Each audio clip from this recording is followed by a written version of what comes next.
part of my next question, which when you bring up the recall, why you think that is a necessary strategy in this particular case, and also broadly to address the issue of sexual assault. Is there anything else you wanted to add to that before I ask you to respond to, of course, the fact that it's controversial and there has been a lot of opposition that's been raised to the recall effort as well? Well, you know, we are... in terms of why you took this route. Well, we are taking this route because Judge Persky's record clearly demonstrates a pattern of bias in cases of sex crimes and violence against women. Some of these cases have come forward. Some of them are still continuing to come forward. But we have done a very thorough investigation, and in case after case, it's just become clear that he treats these offenders much more leniently than he should, much more leniently than other judges, as the child pornography information that came out earlier this week shows, where every other judge in Santa Clara County that we could find sentenced child pornography first-time offenders to 6 months, and Judge Persky sentenced the offender who came before him to only 4 days. So we feel there's a pattern of bias, and we think that sort of at the bottom of it is that he doesn't take these crimes seriously, doesn't perceive the harm, doesn't really understand that these are serious felonies, not minor misdemeanors. And furthermore, we believe that this is a voting issue. In California, judges are elected, they're not appointed. They're not vetted the way Article III judges are in the federal system. And at the end of the day, it is up to the voters, and we're really confident that when voters see his record and are able to judge for themselves, when all the facts are on the table, they will choose another candidate. And Adam Bink, this is a campaign that Ultraviolet has very much signed on to and supports, correct? The recall of We've actually signed on to a different path to, I think, would be the same outcome. Legally, Ultraviolet does not get involved in elections. What we've campaigned to do is ask the California Commission on Judicial Performance to take action in removing Judge Persky from the bench. What Michelle had mentioned, and I think is correct in both paths, is that if you look at the Judicial Code of Ethics, which I have right here, the appearance of bias toward a particular class, a judge shall perform judicial duties without bias or prejudice, including but not limited to bias or prejudice based on race, sex, gender, age, status, socioeconomic status. Well, we have a privileged white male Stanford athlete who stood with another privileged white male Stanford athlete, which I think is not a surprise to many people here. And what that shows us, in addition to the cases that Michelle mentioned, standing with other individuals after their sex crimes, is a perception of bias that is in fact real. And that's why Judge Persky needs to go, and the California Commission on Judicial Performance has to act. Well, Jay Boyarsky, Jeffrey Rosen has gone on record saying that he doesn't support the recall effort necessarily. Why not? Why isn't it a good idea? He has said that at this time he does not necessarily support the recall. And what our position and what the district attorney's position is can best be summed up by the fact that there are well over 1,000 judges in California, and that while the sentence and the decision of Judge Persky was deplorable and just really out of line, what we're trying to do is change the law so that all the other 1,000+ judges would not be able to screw up the same way that Judge Persky screwed up. And so, Mina,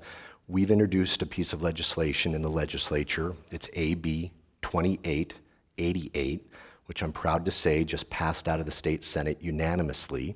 It's going back to the assembly floor, and then it will be on Governor Brown's desk. And basically what this law says is that while judges are independent and they should have discretion in how they sentence a rapist, the discretion should be limited to how long they're going to go to state prison, not that they should be allowed to avoid state prison. It would mandate prison sentences for those who have been convicted of raping an unconscious It shouldn't matter whether a rapist uses a knife or uses alcohol. Someone who forcibly rapes a college student should not necessarily be treated any worse than the college student who just lies in wait, waiting for alcohol or drugs to take effect, and then acts as a predator on that victim. So AB 2888 would mandate a prison sentence for everyone that commits a rape in the So state I'm of California. assuming then that the status now, since it passed out of the Senate and was introduced in the Assembly, that it will go to a floor vote.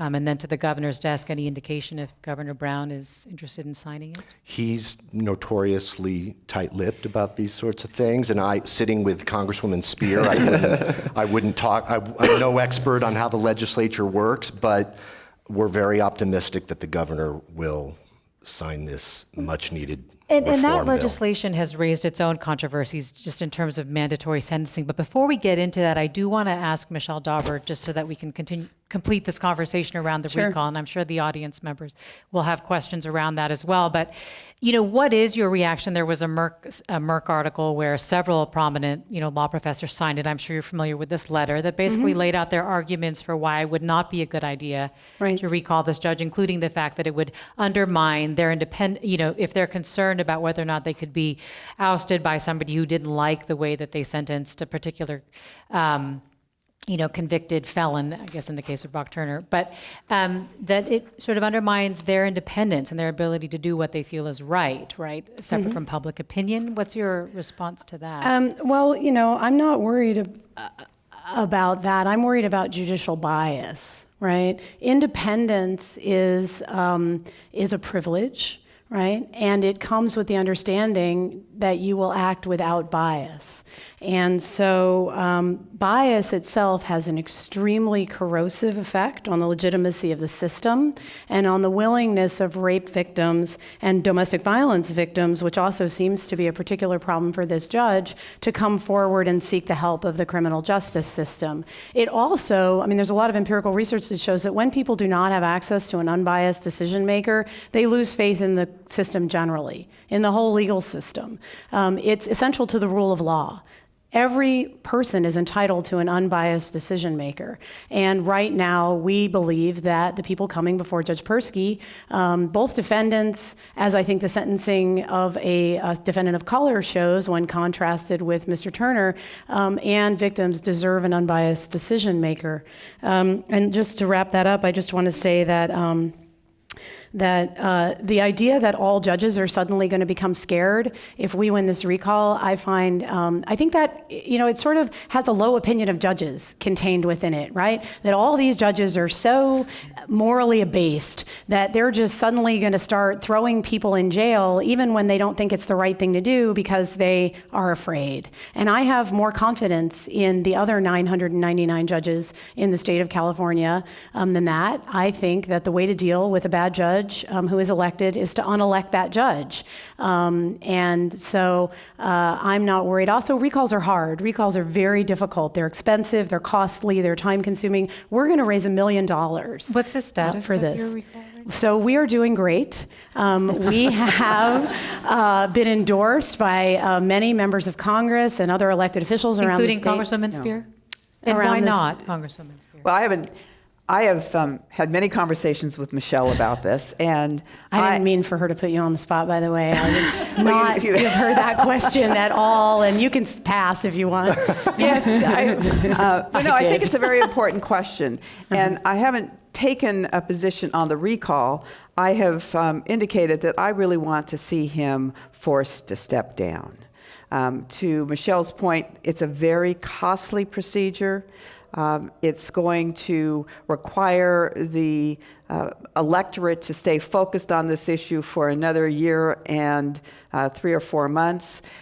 And I think the public pressure to ask him to step down could be just as effective and much less costly in the process. So, But you believe he should?